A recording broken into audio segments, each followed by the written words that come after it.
Hey everyone, Rob from Southgate Media Group here. Before we get started with this podcast, we have a quick message. If this is your first time checking out the show, we love that you found us and we really hope you enjoy it. What we have to say is for the subscribers. If you enjoy our shows, would you please donate to help keep these going? We don't want to have to put traditional ads on these shows, but this does cost money. So we really do rely heavily on donations. To make a donation to the show, please go to our website, www.southgatemediagroup.com. Go to the page for the show, and in the upper right-hand corner is a donate button. It takes you right to PayPal, and you can donate whatever amount you want. Thanks a lot for listening, everybody. And now, on with the show.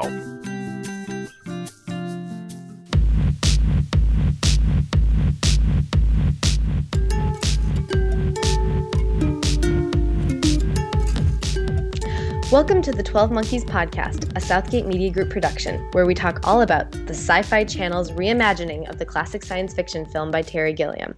I'm your host, Blair Knight-Graves, Associate Editor at ShowRatings.tv, and with me today is Kyle Trembley, the Editor-in-Chief at ShowRatings.tv. You can find us on Twitter at BlairLivesTV and at KyleLivesTV. Now remember, both Kyle and Blair have an E at the end. And you can follow this podcast's Twitter handle at 12monkeys.pod, and that is 12monkeys pod. Hi, Kyle. How you doing today? Blair with an E. I'm excited. It's premiere night for 12 Monkeys. It was premiere night, and we were on Twitter, and we watched the limited commercial engagement premiere. we really watched it. I feel like the first half hour was entirely commercial free, and then they stuck in a couple more, and then in the final 10 minutes there was like 5 minutes of commercials. Yeah, that was a really odd experience. It's like, yeah. Oh, I'm getting so engrossed. And then the final part of the episode, which I thought was the superior aspect of the episode, the latter 30 minutes, was inundated with commercials, and it felt a little jarring. Yes. I think we had the same experience both with the commercials and with our judgment of the show. Oh, excellent. So, right off the bat, what are your first thoughts? Well, I think you and I would agree. After about 20 minutes, I thought we were in trouble. I thought my my worries about this being Revolution were sort of not coming to fruition, but the signs were there, implanted in the past by time travelers for me to discover that this was going to be a problem. Mm-hmm. But I think the show found its footing nicely as soon as they got to the party, the ball, the gala, whatever that was. I feel like everything really picked up. And we really got into the meat of stuff. We had some cool effects. We had some time traveling jargon, which I know you were calling for in the preview podcast that we did. And I feel like there was a really good like half hour run in real time between about minute 15 and minute 45 that was very promising for the future of the show. Yes, I absolutely am on the same page as you. And you know what? I will say, like all sci-fi films and TV shows, particularly TV shows, actually, I won't necessarily lot films into there. But lots of sci-fi TV shows have the enormous problem of just being really difficult to start because you have to have this premise that people don't know, this world that people don't know, and it's really hard to make it make sense when you've been writing it for months or years on end. So it felt like a little too inside baseball. I think the first 15 minutes, first 20 minutes, I think that's the best way to describe it. Is like it was kind of easier to follow if you've seen the movie, but still not that engrossing, not a huge sense of urgency, like kind of slow to pick up and slow to believe in the characters. Would you agree with that? Yeah, I think starting with the sequence that they started with, the scene where basically a scene from the movie where Cole takes Dr. Rayleigh, he kidnaps her basically in her car, he carjacks her, and demands she drive somewhere. That is a scene from the movie, but that's a scene that occurs about an hour into the movie, or 45 minutes into the movie, and it's the very first scene of this pilot. And so I get why they did it, because they needed to establish the two core components of this series. And they do that in a way that I think is very practical, but not very elegant, which is that the first being that time can be affected in this version of 12 Monkeys, as in what occurs when Cole is in the past has an effect on the future, which he proves through the watch thing he does, which is not part of the movie. Not at In all. the movie, he's there to gather information, but he can't change the future. And so, right off the bat, they establish that, and then they establish that she believes him right off the bat here. That was a huge struggle that I had in the film, and I Yes, was afraid of in that the was what TV I show. referenced in the preview podcast we did when I said I couldn't talk to you about the first 9 minutes. That was the Ah, specific thing. yes. It's her willingness to believe in him in the film was a huge problem for me. Hmm. And I have the same problem here in the show. That being said, you know what? If somebody did that in front of me with the watch, Right.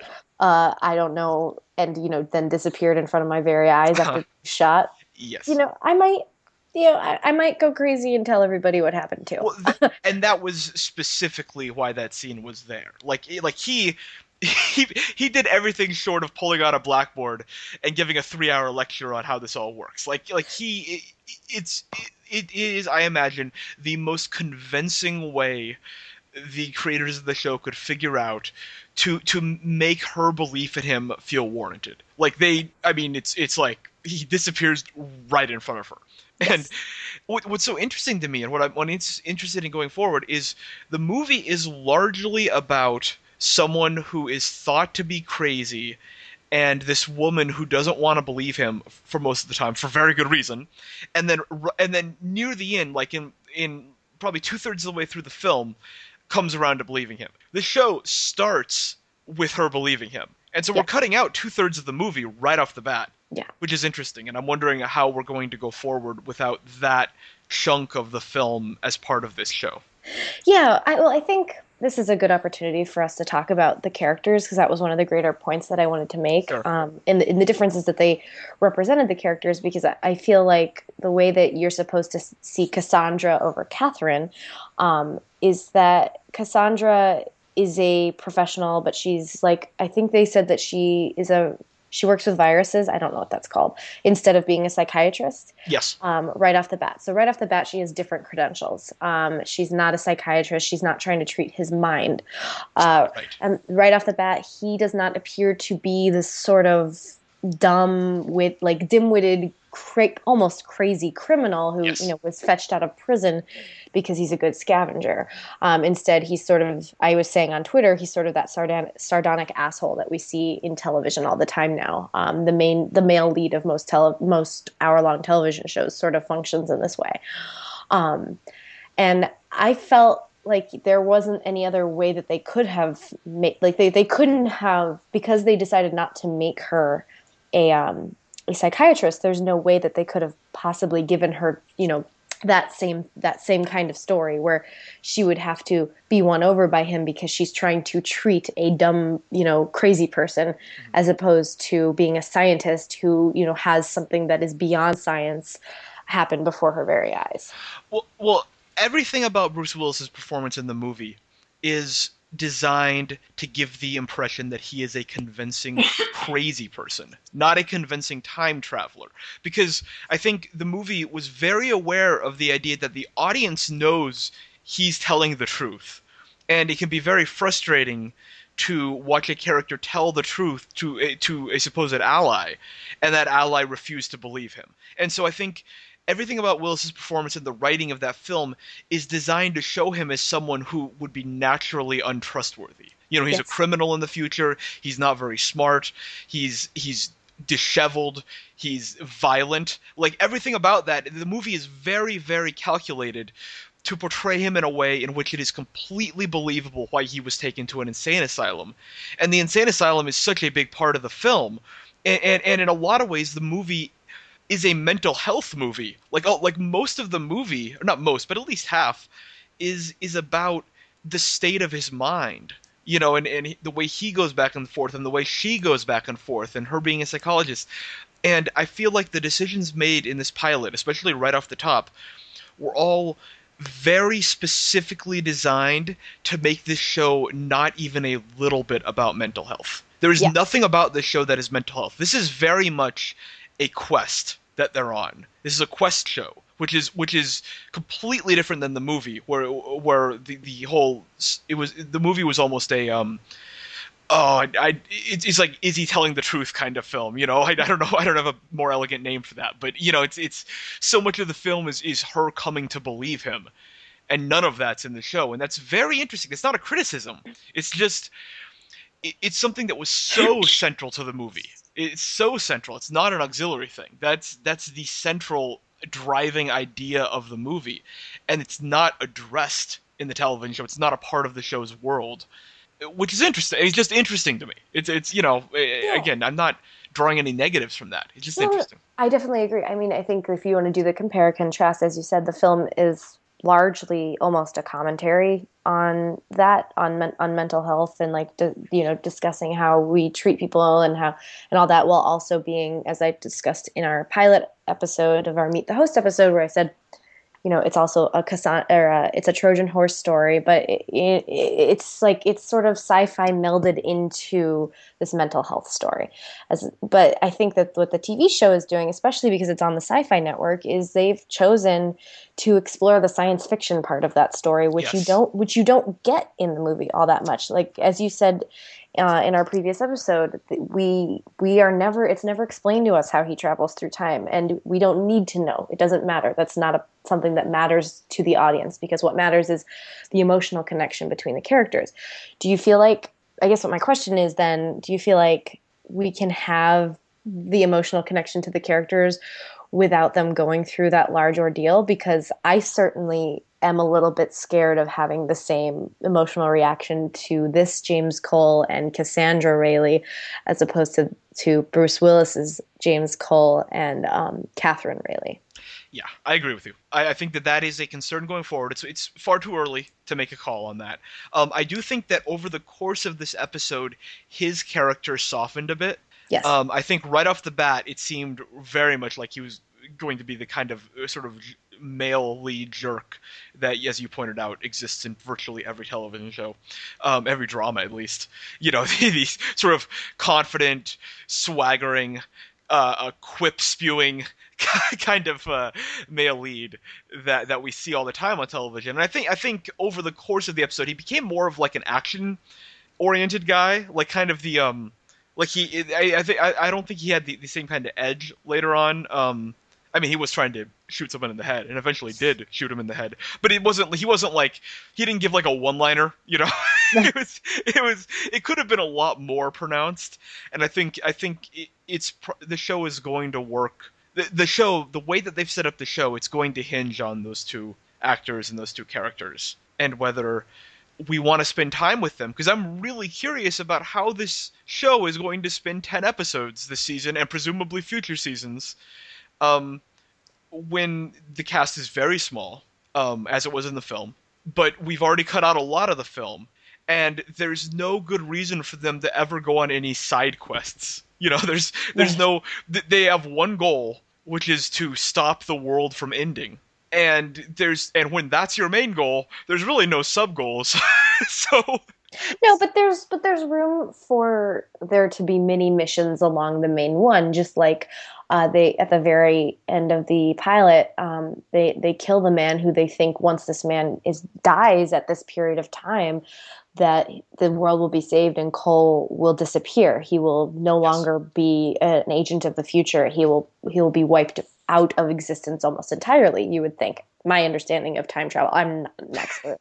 Um, but he kills the man and absolutely nothing happens, yeah, and we're left to wonder, who is it, what is it, where did this right. story actually begin? Of course, we end on Gaines's daughter. I believe her name was Jennifer, so I'm sure she has something to do with it, but or probably she's the first infected. I'm just going to say that right now. But there's going to be lots of episodes like that where there's a red herring, or where they need to meet. They need to get to a certain period of time. But okay, Yeah. that yes, that works once. You can do that once. This cannot be a show of him spending each episode going killing someone and then being disappointed that he didn't disappear. Like that can't be the show. Like that's not.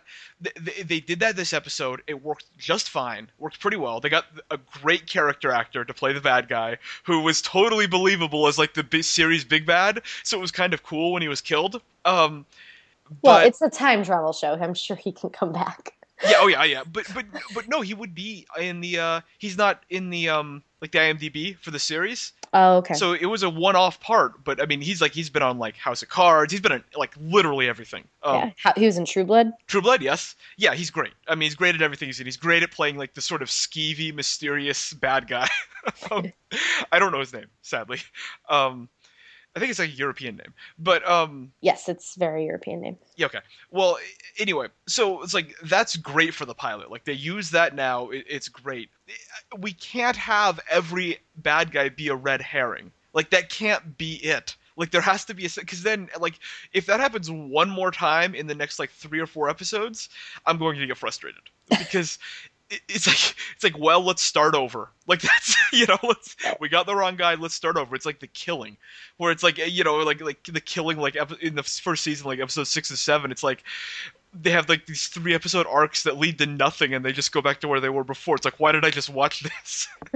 So I feel like, again, I'm not going to prejudge anything. I'm curious how the show is going to navigate getting through 10 episodes when you've set up the world in the way that it's been set up. Yeah, no, I definitely agree. Especially in a world where Cole, as I mentioned, as we've been discussing, like in a world where Cole is one of the people who's like a part of the resistance. Yeah. Like he's clearly a part of an organized group as opposed to being sort of a manipulated agent. I'm worried about that because that's going to be very questy. That's going to be very like, let's hop from this timeline to this timeline Yes. and go here and there. And I'm not coming to, I just want to say it. I'm not coming to 12 Monkeys to be watching Doctor Who. Like I really Right. I really hope it's not a thing where he nabs her and they go through all these different timelines and all of that. But I at this point, I also don't really know how she's going to serve any purpose. It seems like at the end of the pilot that her story would almost be done if they know that she's going to die and they know that she doesn't have anything to do with it except that she tries to save humanity. Does that? Well, she's his sort of sidekick, and I mean, one thing is like the way that they've set it up with her finding out right off the bat. It almost elevates her. I would think it would elevate her importance in the story because she's no longer someone who's like working against our protagonist. She's almost the co-protagonist now. I mean, she's established as someone who, after her initial experience with him, lost her job due to her sticking to her story about what she saw, and now has nothing going for her. Like the way that her ex-husband reacted to her at the party was like she had been homeless for 2 years, basically, and Yeah. had gone crazy.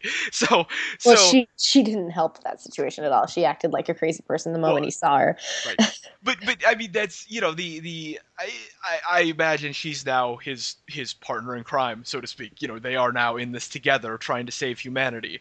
It will be interesting why he would keep living in the timeline he's currently in and not go back further or backwards. Like what I'm just kidding. The timelines to me are something that I might never unravel, but like what is this show going to exist in 2013, 2015 so that those two could be together? Is he going to take her time traveling? Like what is all this? Yeah, no, I'm really interested to see where they go with it. But I wanted to ask you, as we established in our introductory episode earlier this week, I'm more of a science fiction person than you are. I'm not. I will go right up front and say I'm not a huge time travel person. That's not my favorite kind of sci-fi. But I'm a very big fan of science fiction and mythology and fantasy and things like that. How do you, as a person who is sort of on the periphery of those genres, and who enjoys sort of the campy factor of those genres, not necessarily the commentary that they can, you don't go for the deep stuff. You don't go for deep sci-fi like Battlestar Galactica. I enjoy commentary. I don't enjoy the sort of required deep dive into mechanics. Okay. That's what I don't enjoy. I don't like a show that is like, to me, like I watched Interstellar a while back. which I suspect is a movie that you didn't like. I did not see it because I do not like Christopher Nolan. Okay, fair enough. Yeah, I had forgotten about that, but just on the surface of it, it seemed like something you didn't like. I liked it, but I liked it for reasons that it didn't want me to like it for. I liked it because McConaughey is great, and I liked it because it's visually just stunning, and I just like the sort of sense of the sense of wonder that the movie brought. Like I was like, wow, like this is something. But the movie is very concerned that you buy the science behind it, and that all just went way over my head. So, Yeah. and I made no attempt to like process or parse the what the many expositional scenes about the science of all this stuff. That movie also involved time travel and stuff. So that I don't care about. And to this pilot's credit, it didn't nothing in this pilot like made me roll my eyes, which I think is an accomplishment because that happens a lot with sci-fi, where it's like we'll get into like an exposition scene and it just feels like they're like just doing this because they have to. It's like they're writing a syllabus or something. Like it just becomes some kind of exercise in I don't like that. But so this pilot didn't do any of that. I think it certainly made clear that the time travel mechanic is going to play a much more central role to the narrative of the series than it did in the film, where where most of the film is these two people and interacting, and this seems like the time travel is going to play a big role. And as long as it doesn't get too deep into the mechanics of it all in like really complicated ways, I'll be fine with that. I'm very interested in Jennifer, who you brought up briefly, in what looks like an institution, the daughter of Goins, because she is the Brad Pitt character. Yes. So I assume that her role in the show is going to be different than her role in the film. And that the Brad Pitt, for what a great performance that was, that character is a red herring in the film. Yes. I suspect this character will not be a red herring in the show, and my initial read is that she's going to be the big bad. That's my first thought, is that she is behind this in some way or responsible for this or whatever. I mean, we haven't heard her say a line yet, so I don't know what that character is, but it just, by the way the show is billed, it just seems like she might be a more clear bad guy. That's interesting. I might be wrong. Yeah, no, I don't think I would have necessarily jumped to that conclusion. I think, as I said before, I immediately thought she's going to be the person who starts the virus. Well, that's what I think. Yeah, but yeah. I don't think it's going to be by her own intent. Okay, well, fair enough. That might be the case. I just feel like she's going to be aligned in some way with the bad guys. But yeah, I don't know. No, that's fair. That's fair. It's so funny. I did not in any way, shape, or form pick up that she was the Brad Pitt character. Really? Yeah, that seems like I should have picked that up. Her name is Jennifer Goins. His name was Jeffrey Goins. They changed her, and probably they had to, because you do not want to task an actor with matching the Brad Pitt performance of that film, so they kind of had to change something fundamental. They ended up changing the character's gender, which is, I mean, probably a good thing. And again, it's like that character has to have a different role, because this whole show can't build up to a reveal that she's just releasing some monkeys and really has nothing to do with it. Like that can't be the case. Right. So something has to be going on, obviously. Yeah, well, I mean, I think they've also made a fundamental difference in that the Brad Pitt character is a social creature, and this is a character who Jennifer is clearly locked up and in solitary, and that's. Right. That's a very different experience, and that's a very different portrayal of that type of mental, or probably very different types of mental illness. Yeah. So I'm very interested to see that character. I think that's the other shoe to drop here, which is we didn't see it at all in the pilot until the very last minute, and she didn't even have a line. I feel like this show in subsequent episodes might look quite a bit different, because this pilot was again just a red herring. And I feel like it was just a red herring to introduce these sort of central concepts of time travel, to get Dr. Rayleigh on Cole's side, because that's what the show clearly wanted to do, and to just sort of set the parameters for that relationship and for the watches thing, To That set was that. cool. That was awesome. That was the best part of the episode, of course. But just to establish that the paradox effect, which I guess I'll call it, as a thing that exists in this world. Mm-hmm. Um, but I don't feel like this episode necessarily will resemble future episodes because the big bad was killed at the end. So I don't think that's going to happen every episode. No, certainly not. I definitely agree with that. But they set a lot of, a lot of groundwork down for, the big bad with, even though Goins died, the Papa Goins, his company and that world, and that world is associated with, I'm going to keep trying to call her Catherine, Uh, Cassandra's ex-husband, who is a politician. Like they set up, it was a great exposition episode. I think by the time it got past minute 20, yeah, it's just I'm I struggle so much with time travelers showing up and people believing them, which is one of the things that makes it very difficult for me to watch but the show Doctor was Who. for you, right? I mean, he showed up ready to go with a whole PowerPoint presentation on why she should believe him. Like it was not, it was not for the. I mean, he really left very little doubt. He Yeah. literally disappears. So I don't know what her alternate explanation would be. Well, I mean, she didn't have one, obviously, so it worked. Yeah, it worked. Right. Yeah, no, but I otherwise I really enjoyed the pilot.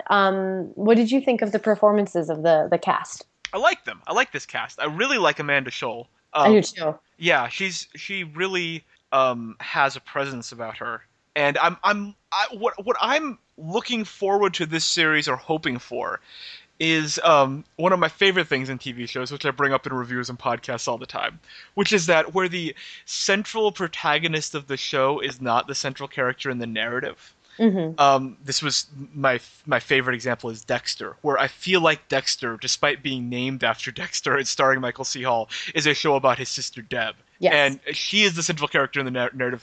Based on the final season, clearly the show itself disagreed with me. But that when I loved Dexter back in the early days, I felt like that was the show, which is that the central character is sort of an unchanging pillar. The Dexter himself is who he is. And similarly, I think Cole kind of is who he is because he's from the future. So who else could he be? Like he's already. It's the whole time travel thing confuses me. But either way, like he's not going to change much because we already see him in the future, so we know who he becomes. But so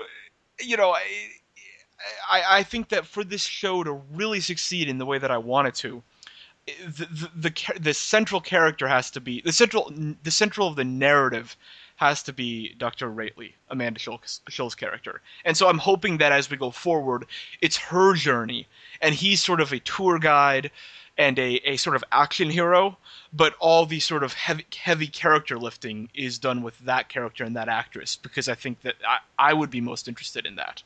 Yeah, and I also think that she is fully capable of that. Yeah, I do like Aaron Stranford. I did too. I think that he's a fine actor. I think I made it kind of clear on Twitter and feel similarly here on the podcast, that I don't necessarily love his portrayal of Cole, which is a character that I'm very, very fond of in science fiction history, and I know that I have to be able to separate the two, and I will. But I think that in the first 5 minutes, which is the most important part of any pilot, I was very frustrated by his performance. Because he was doing the crazy person thing, and then he wasn't doing the crazy person thing. You hit on what I was gonna say. You're absolutely right. The first 5 minutes, he is a crazy person, Yes. and then it very quickly he stops being a crazy person, which was unfortunate. Because I think the rest of his performance is quite good. Yes, I agree. I think that scene where he's yelling at her in the car is probably the worst scene in this pilot. Yes. And it is the first scene of this pilot, so that's a problem. Yeah. Really tough. Yes. But it does, like his performance improves, and their relationship is kind of cute. And at the ball before, like he laughs and she comments on it. It's like that's the little stuff that like is gonna help this go. Because the show is gonna largely be about their relationship, and so Yes. all that kind of stuff is gonna help. So I had before we wrap up, I Yeah. had an observation and I wanted to see how you felt about it. Okay. Um, does this feel sort of like a reverse Sleepy Hollow to you? Ooh, do go on. Well, Sleepy Hollow is a character who time travels from the past with magic, not with science. So let me make that distinction. Who travels from the past to help the future when the apocalypse is going to Hmm. happen. Hmm. Um, and it's a show where, it's sort of that quirky character that's from a different time who doesn't really know how to experience our time. And we get those cute little quips and those funny lines that are always really, really enjoyable. I love Ichabod Crane on Sleepy Hollow. I did not know I would love that show, but I love him. He's very, very funny, very well written, very well acted. Um, and then you have and they're trying to stop the apocalypse. In 12 Monkeys, he's coming from the future, and he's coming through science and not through magic, but the same thing, like he comes from a different world. He doesn't know how to experience our world. They're both static. They're not, neither will change, but then they have these female protagonists next to them that are sort of the beacon of hope in the world because they're the only ones who can save it, one by magical means and one by scientific means. But they seem very parallel to me. I Um, I think that's a great observation. I think that's accurate. I mean, as shows, as far as the shows go, Sleepy Hollow I think is a lot more self-consciously campy. I do think 12 Monkeys is trying to be a more serious kind of sci-fi show, which isn't a problem. And it still has it still has fun stuff happening, but it Sleepy Hollow to me from the get-go was a show that was very into having fun. And I yeah. wouldn't necessarily say that about this pilot. Well, Sleepy Hollow is a show where a headless horseman can shoot a shotgun. Right, right. And So Ichabod like decapitated like 7 people in the pilot. I mean, it was really like it's tongue in cheek. It's a great show. It's a show that I think is a much more lighter in tone than what 12 Monkeys is aiming for. But as far as the setups go, I think you're spot on. Like these stories are set up in parallel ways. yeah, and it's just interesting because we're at a period of time where time travel. We discussed this in our previous episode, but where time travel is so um, is so popular, and it's Hmm. always interesting to see the different takes. And I'm always trying to find the shows that are parallel to one another. And yeah, no, but that's I really enjoy Sleepy Hollow, and I think that that's something that I can enjoy about 12 Monkeys too. I like that Cole eats a hamburger and he thinks it's the best thing ever. Like Yes. I like little things like that because like even though it's sort of expected from science fiction shows to a degree for, the foreign other alien character to act that way, it's always interesting to see the way that they play it. So, yeah, I thought that was worth discussing. Yeah. Well, what I'm interested in what future episodes do is exactly how much time jumping is going to happen, Mhm. because look, I don't know the mechanics. It doesn't seem like he would be able to take her with him time jumping. Mhm. And so if he time jumps at all, then she is no longer a part of the story unless it's like within this like what 4 year window, 5 year window, and actually probably like a 10 year window in which they could get away with using the same actress to play the same character. Right. But I mean it's a relatively small window when you consider like all of human history is the times he could go to. Well, and that her character is supposed to die before 2020, I think, right? Right, Yeah. right. So she in herself only has she has 5 years to expire. Yeah, So so it's just and I assume the virus is released in does we is it 2017 was the year 2017. Yeah. 2017 is the year that it's released. So I mean, are we going to see the sort of that time like the initial panic over this, which would be really fun. I'm just wondering, like, is most of this show going to take place in 2015 and sort of continue on this timeline, or are we going to be hopping around? And how liberally are we going to take this time travel thing? Like, are we just going to be jumping every episode, or are we going to, Well, that? we know we're going to go to 1987. Yes, yes, the villain before he died. Yeah, we know that that's, by that time they will know what the 12 monkeys are. Yeah, Which right now they don't. Um, so right. yeah, that's interesting. Will she be able to go back in time? I can't imagine that she can go beyond the point of her death. No, and And I mean, I don't think he can take her with him. I think he might meet her, a previous version of her, Mm. at some point. But it's just, I mean, this is where we get into like how will that affect the 2015, 16, 17 version of her? Like this is the time travel thing, where it just gets into a big tangled web, which isn't a real problem. It's kind of fun and mind bendy to figure out. You know, so so yeah, I'm just curious, like what timeline the show is going to take place in. Yeah. Basically, like it's like yeah, and but I could definitely see them doing some really fun, trippy stuff where we start an episode in 2015, we go back to 1987, we come back 15 minutes later, and 2015 looks different in some fundamental way. Yes, Like, that's one of my favorite. That's what I love about science fiction. Yes, that's kind of what I'm hoping for. Yeah, and as we touched on earlier, that scene where he puts the two watches right next to each other, and so that they're touching, like Yeah. that's the kind of stuff that I would really like to see from the show. Obviously, they can't make that happen every time. They can't do that every single episode because then it would get quite dull.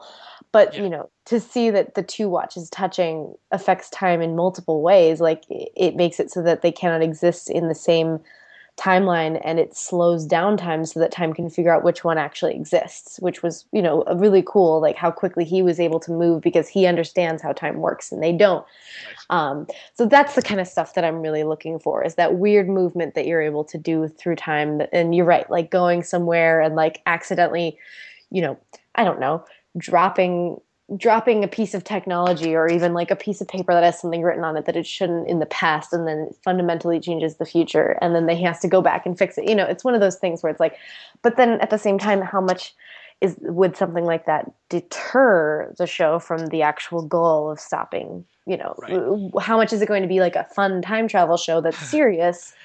Or is it just going to be, this is the singular plot of the show, and this is Right. the only direction that it can possibly go? Yeah, well, and I was talking about it. It seems more like the former.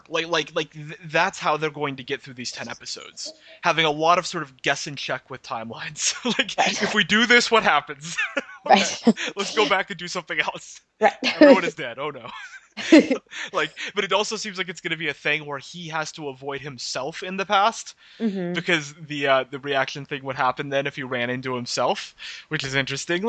Yeah, as we talk about it more, I can see a way for this show to sustain itself. It does seem like there's enough weirdness with the timeline stuff to where it doesn't have to just go point A to B to C to D, because that was really one of the mini problems with Revolution. The sort of what I've determined to be the comparison point for this show, because it's a show I watched and it was sci-fi. But it's like that show was so like just every week we have a new quest, but like it didn't feel like you were making any progress on the big quest. It's just every week like we had to do something and then we did it, and the next week we had to do something and we did it.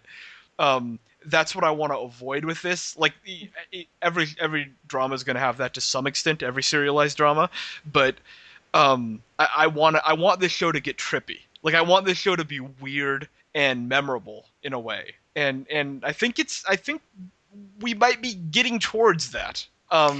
In a different way than the movie, because the movie was so trippy, but it was for a completely different reason, and so we might be approaching that from a different angle. Yeah, which is very exciting. Yeah. And we have so much to see. As we said, we don't know what Jennifer's character is going to be like. If she's anything like the Brad Pitt character, then we're almost certainly in for a treat. Absolutely. And you're right. There's a lot of opportunities for trippiness, and I think especially if they have to do an episode where he's in the same timeline as himself and he has to keep dodging himself. How fun would that be? Yeah, he's so much fun. He's the bad guy and the good guy. Exactly. So no, I'm really excited for what the future holds for this show. And for anybody who's listening to the podcast, if you felt wary of the first 20 minutes like we did, or if you felt wary of the entire thing and you didn't feel like it really owned up or anything like that, please let us know.